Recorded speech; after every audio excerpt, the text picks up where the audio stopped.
Kapag sinuwerte ka nga naman ng Chinese New Year mo.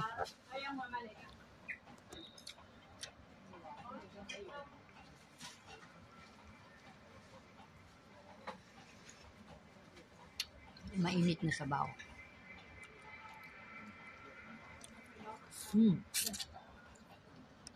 May libreng tikim na dun sa Tungkibaw.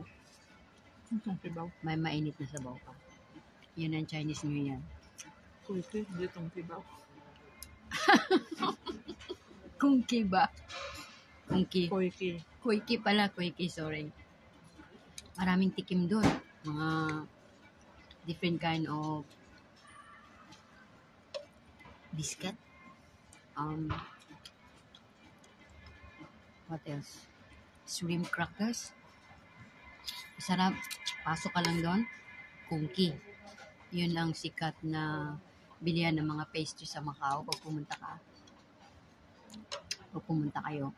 Puntahan nyo yun. Dun sa may simbahan na putol. Saint, ano nga yan? Saint, ano ba? Saint ano? Malo nga. San Malo, but what's the name of the church? Ruins. Walang pangalan yung Ruin Church. Yung sira daw, putol na simbahan. So, pumasok kayo dun sa Kungki bake shop, bakery, or what? Pastries shop. Ang daming try.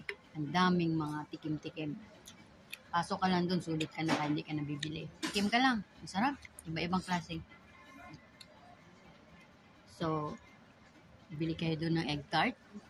$10 lang ang kapal. Pinalaki nila ngayon yung egg tart nila. Portuguese egg tart. Pinalaki nila. So, $10 lang.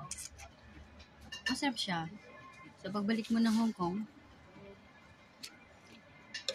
nakatikim ka na ng mga pastry nila doon. Banatan mo agad nito. Ma-creamy-creamy na sabaw. Ito naman ay sa Ajisen Ramen. So, ganito pag sinuwerte ang Chinese New Year mo. First day of Chinese New Year, I spend the whole day in Macau. And now I'm back in Hong Kong. I'm enjoying this Ajisen Ramen. Right.